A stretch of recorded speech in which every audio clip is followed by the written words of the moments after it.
Hi everyone, I am a total wuss. I don't like the dark. I don't like unmoving shadows, the door left ajar, monsters with their pus and gunk and dripping snot. No, these are things that aren't normal. The body and gesture is fixed. I see black and white. I see right and wrong. These things are absolute. Hello everyone, my name is Luke Letourneau and I will be talking to you about a project I'm co-curating with Louise Eng called Oh, it's a horror show. Louise paints and sculpts metamorphosis. Her recent works have been preoccupied with the confabulation of imagery, of horror and kitsch. They are over the top and they are dramatic as hell. She filters the imagery through sticky and voluptuous forms and positions the viewer in between celebrating and gawking at characters that they cannot place. What is attractive is repulsive. What is monstrous is cute. Isn't the body a wonderland? Isn't it just so strange and wonderful and unpredictable? A major influence for both of us and a starting point for our collaboration has been the pulpy and disgusting 80s body horror films of Cronenberg and Carpenter. In their films, the protagonists' bodies are behaving beyond their master's control. But maybe that's because we don't own our flesh. They pump and grow and leak all on their own. The first thing you will see when you walk through the doors of our gallery are the scans of Loch Newen's nude flesh paired with the sounds of a machine. The natural is edited to sound mechanical. This could be the future. This could be the new normal. Loch Newen is representing a potential future. If Loch Newen is representing a potential future, then Jason Fu is representing the forever undead. Through his expressive drawings of bilingual script, Jason tells tales of destruction and creation. He embraces Chinese parable to tell these stories about today, as if they are today. Jason's work represents his contemporary position between Chinese and Australian cultural experience. They often reflect his duality with a sense of place and placelessness. But there is an absurdist tinge, the phantasmagoric and the mundane always seem to co-convene. Jason paints himself living his life, but in this life, monsters and havoc are always rearing their ugly head. They are causing a ruckus and demanding to be noticed. But maybe that's because contemporary life is just full of monsters that are always trying to remind us of one of their preferred imagined pasts. KDV Plummer's Awful Sad Animal isn't making demands. She's just happy to be invited. This awful sad animal has a red cone head and a bulbous tassel growth on her cheek. She is a monster.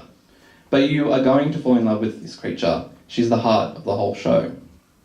Katie presents the creature as a spectator to a variety show, and who we will watch be invited onto the stage to perform. When she arrives, she does so by singing a melancholy tune about a recurring heartache.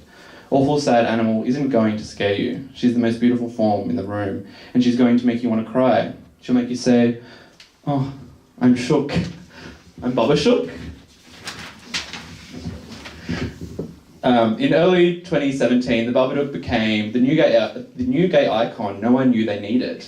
Whether purely the consequence of a miscategorization on a Netflix part, or the work of a particularly aware programmer, the Babadook has been queered. The Babadook will not feature in this exhibition, but it's a story of a mother who barely holds on emotionally and who is finding that all of her anxieties have transformed into a literal monster that is haunting her from her attic, a demon that will become a meme celebrated as overcoming the closet narrative, still has resonance to my thinking for this exhibition. There are transformative potentials when horror and camp intersect. Parodying and making caricature is an important step to denying rigid understandings of beauty, of the body, and what is normal.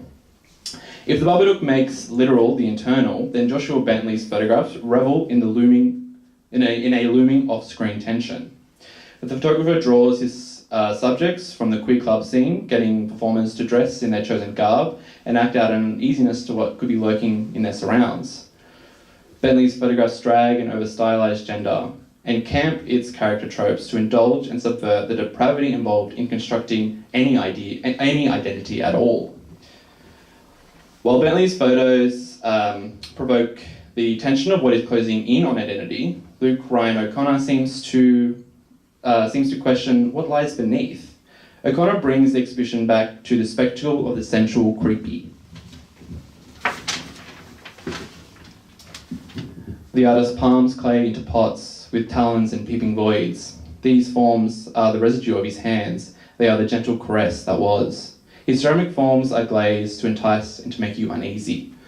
They look as though they are oozing, or as if they have come, or as if there is an excretion pushing up against the surface from within. But the voids keep blurring. Stick your hand inside me. Think of the potential. Harper Villa is a theme park in Singapore that presents the courts of torture and hell in diorama form. Artist Jessica Bradford takes her audience on a journey through this pulpy and dewy-eyed world using a video and a series of miniature paintings that recreate the park's paraphernalia. Harper Villa is vulgar, but there is a tenderness to Bradford's miniatures. Their scale and gently painted strokes give the park an almost Wonderland-like quality, assuming your idea of a Wonderland is a monument to death and torture, of course. The tensions in these works encapsulate a lot of the ideas at play with this exhibition. This is a show that works through the genre of horror and camp to articulate alternative aesthetics for ideal bodies and characterizations. Monsters are celebrated, but they're also parodied and caricatured as a way of undercutting the mentality that there are ever going to be absolutes when it comes to what is right and normal about the body and how it expresses itself.